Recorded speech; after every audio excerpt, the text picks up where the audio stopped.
Welcome to Lakshmi அம்மா kitchen. இன்றைக்கி நம்ம பார்க்க போகிற ரெசிபி என்னென்னு பார்க்கலாம் வாங்க. புடலங்காய் தாங்க. புடலங்காய் வச்சு ஒரு சட்னி பண்ண போகிறேங்க. புடலங்காய் வச்சு ஒரு மோர் குழம்பு பண்ண போகிறேங்க. நான் 1/2 கிலோ புடலங்காய் எடுத்திருக்கேன். மோர் குழம்புக்கு 1/4 கிலோ, சட்னிக்கு 1/4 கிலோங்க. இதை நம்ம உள்ளே இருக்க விதையெல்லாம் எடுத்துகிட்டு பொடிசாக கட் பண்ணிக்கலாங்க. சிலர் தோல் எடுத்துகிட்டு பண்ணுவாங்க. நான் தோலோடு தாங்க பண்ண போகிறேன். விருப்பம் இருக்கிறவங்க தோல் எடுத்துகிட்டு பண்ணுறவங்க பண்ணலாங்க. இதை பொடிசாக நம்ம கட் பண்ணிட்டு வந்துடலாங்க. கட் பண்ணிட்டு வந்து பார்க்கலாங்க. புடலங்காய் சட்னிக்கு பொடிசாக அரிஞ்சு வச்சுருக்கேன். நான் 1/2 கிலோ புடலங்காய் எடுத்திருந்தேன். அது 1/4 கிலோவோட கொஞ்சம் அதிகமாக இருக்கும். பொடிசாக அரிஞ்சு வச்சுருக்கேன் சட்னிக்கு. மோர் குழம்புக்கு பார்த்திங்கன்னா கொஞ்சம் பெருசாக போட்டிருக்குங்க புடலங்காவை. எப்படி செய்யலான்னு பார்க்கலாம் வாங்க. சட்னியும் மோர் குழம்பும். மோர் குழம்புக்கு மட்டும் கொஞ்சமாக தண்ணி ஊற்றி நம்ம புடலங்காவை வேக வச்சுக்கலாங்க. உப்பு போட்டு மஞ்சத்தூள் போட்டு அடுப்பில் வச்சு வேக வச்சிடலாங்க. புடலங்காவை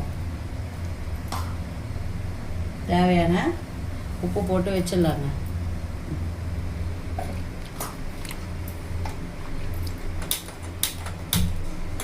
இது இந்த பக்கம் வந்துக்கிட்டு இருக்கட்டுங்க. அதுக்குள்ளே நம்ம சட்னி எப்படி பண்ணுறதுன்னு பார்க்கலாம். புடலங்காய் சட்னி செய்யறதுக்கு என்ன பொருள்னு சொல்கிறேன் பாருங்கள். ரொம்ப சிம்பிளுங்க. கிராமத்துலலாம் டக்குன்னு இதை செஞ்சுருவாங்க. ஈஸியாகவும் இருக்கும். நமக்கு நிறைய ரெசிபி எதுவுமே இல்லாமல் சிம்பிளாக பண்ணுறதாங்க இந்த புடலங்காய் சட்னி. கடாயை வச்சு எண்ணெய் ஊற்றிருக்குங்க. நான் சொன்ன அந்த புடலங்காய்க்கு 100 கிராம் துவரம்பருப்பு எடுத்துருக்குங்க. 100 கிராம் துவரம்பருப்பு, 50 கிராம் உளுத்தம்பருப்பு, ஒரு 10 மிளகு தாங்க. ஒரே ஒரு 10 மிளகு அவ்வளோதாங்க. இதுக்கு புளியோ தேங்காயோ வேறு எதுவுமே இல்லைங்க. காஞ்ச மிளகா ஒரு 5 காஞ்ச மிளகா போட போகிறோம்.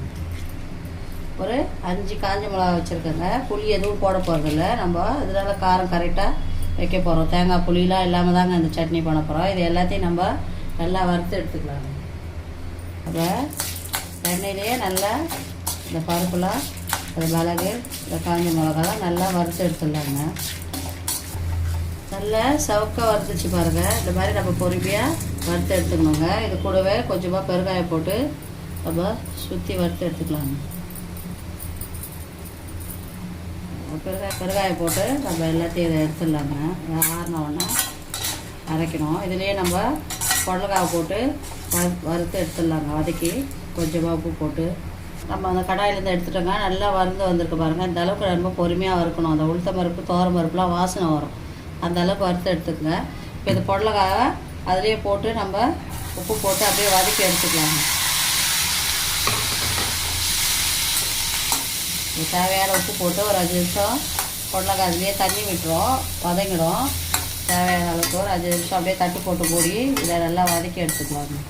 தேவையான மஞ்சத்தூள் போட்டு உப்பு போட்டு நம்ம வதக்கி எடுத்து வதக்கிடலாங்க.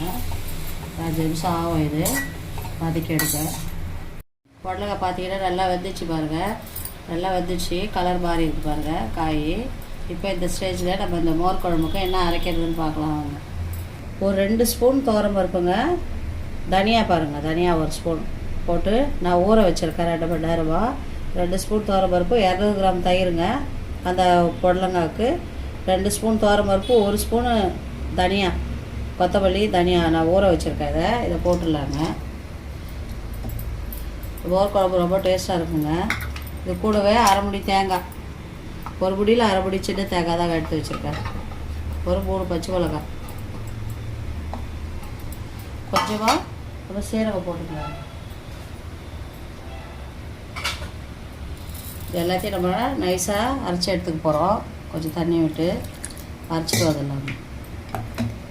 ஒரு கத்து கருவேப்பிலையும் கொஞ்சமாக கொத்தமல்லியும் போட்டு அரைச்சி எடுத்துக்கலாங்க. நம்ம எல்லாத்தையும் இது மாதிரி நைஸாக அரைச்சி எடுத்துகிட்டு வந்துட்டாச்சுங்க. இப்போ இதை எல்லாமே அந்த புடலங்காவில் நம்ம போட்டுடலாங்க. வந்துட்டு இருக்க புடலங்காவில் இதெல்லாம் போட்டு நம்ம எல்லாம் போட்டாச்சுங்க. இதுலேயே நம்ம அந்த பச்சை வாசனை போகிற அளவுக்கு நல்லா வதக்கி எடுத்துப்போங்க. நம்ம போட்டு அந்த புடலங்காய் கூட தேங்காய், பச்சை மிளகா, அந்த துவரம் பருப்பு, தனியாக அதெல்லாம் பச்சை வாசனை போகிற அளவுக்கு வதக்கியாச்சுங்க. நல்லா ட்ரை ஆகிடுச்சு. இந்த டைமில் நம்ம அந்த மோரை ஊற்றிட வேண்டியதாங்க. 200 கிராம் தயிர் எடுத்து அடித்து வச்சுருக்கேங்க மிக்சியில் கட்டியாக. இன்றைக்கி தயிர் தாங்க, ஃப்ரெஷ்ஷான தயிர் தான் செய்வாங்க. நான் புளிப்பு தயிர்லாம் செய்ய மாட்டேன். ஏன்னா நம்ம அது தயிரை ஊற்றுனோன்னா சூடாகிடும், கொதிக்காமல் இறக்கிட போகிறோம். அதுக்கப்புறமா அது தயிர் தானாக புளிக்க ஆரம்பிச்சிடும். எங்கள் வீட்டில் நாங்கள் இப்படி தான் மோர் குழம்பு வைப்போம். எங்கள் அத்தை பண்ணி சொல்லி கொடுத்தது எனக்கு. ஃப்ரெஷ்ஷான தயிரை ஊற்றி புளிப்பு தயிர்லாம் இல்லாமல் நம்ம உடனே ஸ்டவ் ஆஃப் பண்ணிவிட்டு தேவையான தாளிப்பு போட்டுடலாங்க.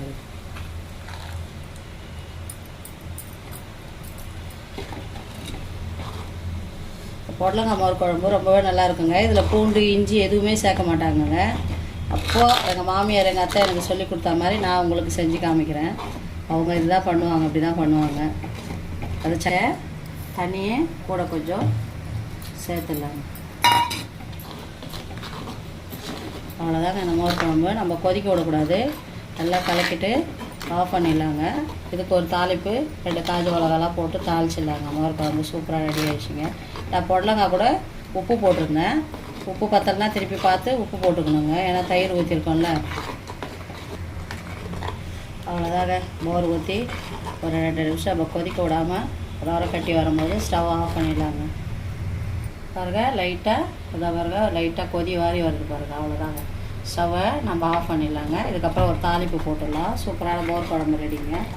தட்டு போட்டு 5 நிமிஷம் மூடி வச்சு காய் பாருங்கள் நல்லா வந்துடுச்சு நமக்கு பொடலங்காய். பார்த்தீங்களா, நல்லா வசிச்சு பாருங்கள்.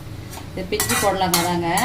நம்ம இது தண்ணி ஊற்ற வேண்டிய வேலையே இல்லை இதுக்கு. அப்படியே நம்ம அந்த நீர் வந்து அது மாதிரி வெந்துடுங்க. அவ்வளோதான். இதை ஆற வச்சு நம்ம இப்போ ஏற்கனவே வறுத்து வச்சு இந்த பொருள் கூட போட்டு எல்லாத்தையும் ஒன்றா அரைச்சிடலாங்க. முதல்ல அதை அரைச்சிட்டு அதுக்கப்புறம் இதை போட்டு அரைச்சிடுவோம். அதான் ஸ்டவ் ஆஃப் பண்ணிடுங்க. இதை ஆறட்டும். மோர் குழம்பு தாளிக்க கொஞ்சமாக எண்ணெய் விட்டு மோர் குழம்பு தாளிக்கிறதுக்கு கொஞ்சமாக எண்ணெய் வச்சுருக்கேங்க. 3 காஞ்ச மிளகா போட்டிருக்கேன். எண்ணெய் காஞ்சிச்சுங்க. கொஞ்சமாக கடுகு, உளுத்தம் பருப்பு, கொஞ்சோண்டு சீரகம், ஒரு 10 வெந்தயம் இருக்குங்க. அவ்வளோதான், எல்லாத்தையும் இதில் போட்டுலாங்க.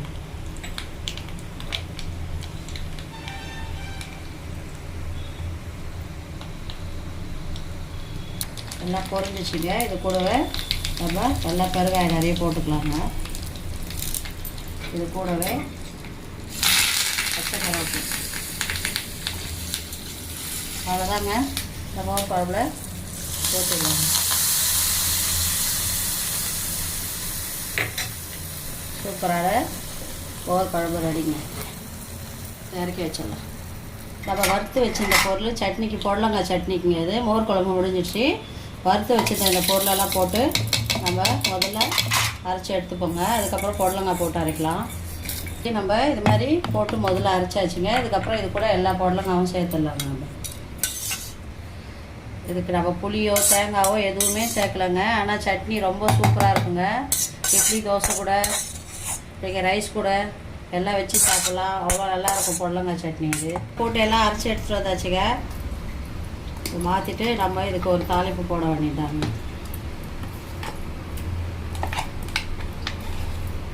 இது கொஞ்சம் கட்டியாக இல்லாமல் நம்ம தண்ணி ஊற்றி மிக்ஸ் பண்ணிக்கலாங்க. இதுக்கு நல்லாயிருக்கும்.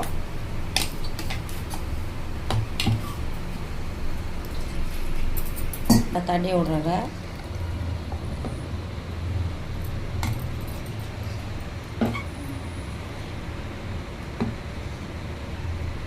ஒரு 50 கிராம் எண்ணெய் விட்டுக்கிறேங்க சட்னிக்கு. எண்ணெய் காயட்டும் வச்சுங்க. 2 காய் மிளகா போட்டுருக்கேன். கடுகு போட்டுருவேன். தேவையான உளுத்தம்பருப்பு கொஞ்சம் போட்டு சட்னிக்கு தேவையான பெருங்காயம் போட்டுலாங்க. அதில் ஃப்ரெஷ்ஷான கருவேப்பிலை,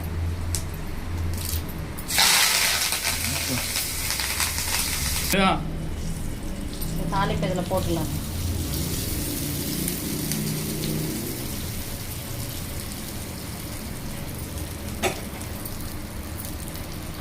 சூப்பரான பொடலங்காய் சட்னி ரெடிங்க. இந்த அளவுக்கு இருக்கணுங்க சட்னி. இன்னும் வேணும்னா கூட நீங்கள் தோசை இட்லிக்கு சாப்பிட தண்ணி கூட சேர்த்துக்கலாம், தப்பு இல்லைங்க. சட்னி ரொம்ப நல்லாயிருக்கும். சூப்பராக நீர் சத்து, நார்ச்சத்து உள்ள காய்கறியை இந்த வெயிலுக்கு சாப்பிட்ற மாதிரி பொடலங்காய் வச்சு ஒரு சட்னி பண்ணி காமிச்சிருக்கேன். ஒரு மோர் குழம்பு பண்ணி காமிச்சிருக்கேங்க. நீங்களும் ட்ரை பண்ணி பாருங்கள். இந்த வீடியோ பிடிச்சிருந்தா லைக் பண்ணுங்கள், ஷேர் பண்ணுங்கள், கமெண்ட் பண்ணுங்கள். லட்சுமி அம்மா கிச்சனுக்கு சப்போர்ட் பண்ணுங்கள். மறக்காமல் சப்ஸ்கிரைப் பண்ணுங்கள். தேங்க்யூ.